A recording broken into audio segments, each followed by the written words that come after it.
Assalamualaikum warahmatullahi wabarakatuh. Kembali lagi bersama saya Vicky Apriandi dengan NPM C1C023 di sini saya akan melanjutkan materi yang sebelumnya saya menjelaskan pada materi bab 6 dan bab 7.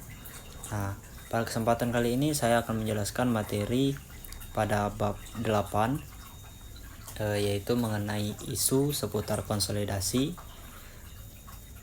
yang perubahan dalam bagian kepemilikan entitas induk. Nah, dalam penyusunan laporan keuangan konsolidasi, salah satu isu penting yang sering muncul itu adalah perubahan dalam bagian kepemilikan entitas induk pada entitas anak. Nah, perubahan ini itu dapat terjadi karena beberapa aktivitas seperti pembelian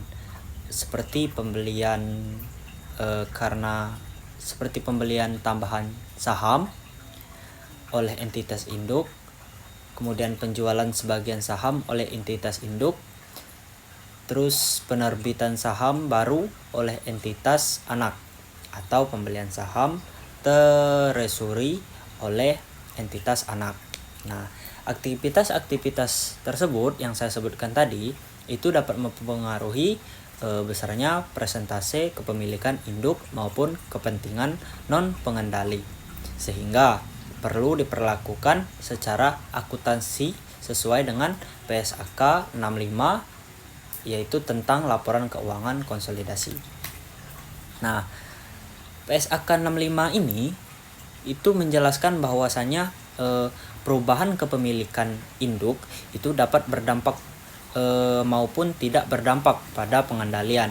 Nah, apabila perubahan kepemilikan menghilangkan atau memperoleh pengendalian, nah maka selisih yang timbul diakui sebagai laba atau rugi dalam suatu laporan laba rugi.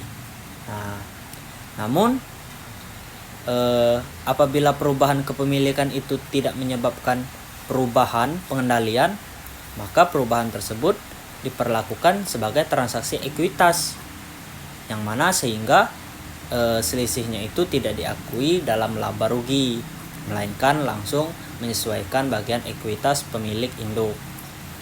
Nah, sebagai contoh yang pertama itu terkait perubahan kepemilikan akibat entitas induk membeli saham tambahan. Ketika entitas induk menambah kepemilikan, nah maka proporsi kepemilikan non pengendali akan berkurang. Nah, penyesuaian itu tuh dilakukan pada nilai tercatat investasi dan kepentingan non pengendali yang sesuai dengan proporsi kepemilikan yang baru. Nah, selisih antara nilai wajar imbalan yang dibayarkan dan penyesuaian nilai investasi langsung dicatat pada ekuitas sebagai tambahan modal disetor. Karena kenapa? Karena ini merupakan transaksi ekuitas, bukan laba rugi. Namun sebaliknya, ketika entitas induk itu menjual sebagian sahamnya kepada pihak ketiga tetapi masih mempertahankan pengendalian, maka nilai tercatat investasi pada entitas anak itu akan menurun. Sama seperti sebelumnya. Selisih antara imbalan yang diakui dalam ekuitas bukan sebagai keuntungan. Posisi pengendalian tetap dipertahankan, tetapi struktur kepemilikan itu dan nilai ekuitas itu berubah. Kemudian selanjutnya selain itu perubahan kepemilikan itu juga dapat berasal dari aktivitas entitas anak. Nah, seperti menerbitkan saham baru atau membeli saham treasury. Nah, jika entitas anak menerbitkan saham baru dan dibeli oleh entitas induk, maka persentase kepemilikan induk itu akan meningkat. Sebaliknya, jika saham baru dibeli oleh pihak ketiga, maka persentase kepemilikan induk itu akan menurun. Baik peningkatan maupun penurunan yang tidak mengubah pengendalian tetap dikategorikan sebagai transaksi ekuitas.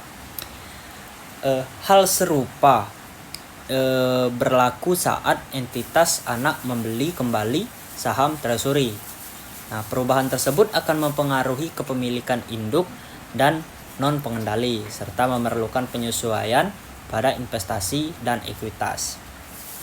Jadi dari materi yang saya jelaskan tadi, kesimpulannya yaitu inti dari perlakuan akuntansi perubahan bagian kepemilikan dalam konsolidasi yaitu adalah menentukan apakah pengendalian berubah atau tidak.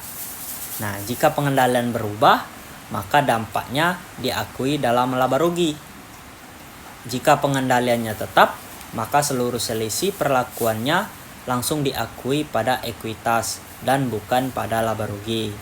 Nah, hal ini itu tuh bertujuan agar laporan keuangan konsolidasi itu tetap mencerminkan substansi ekonomi, bahwasanya entitas induk masih bertindak sebagai pihak pengendalian atas entitas anak. Nah, mungkin untuk materi bab 8 hanya itu yang bisa saya sampaikan. Lebih dan kurang saya mohon maaf. Wabillahi taufiq wal hidayah. Wassalamualaikum warahmatullahi wabarakatuh.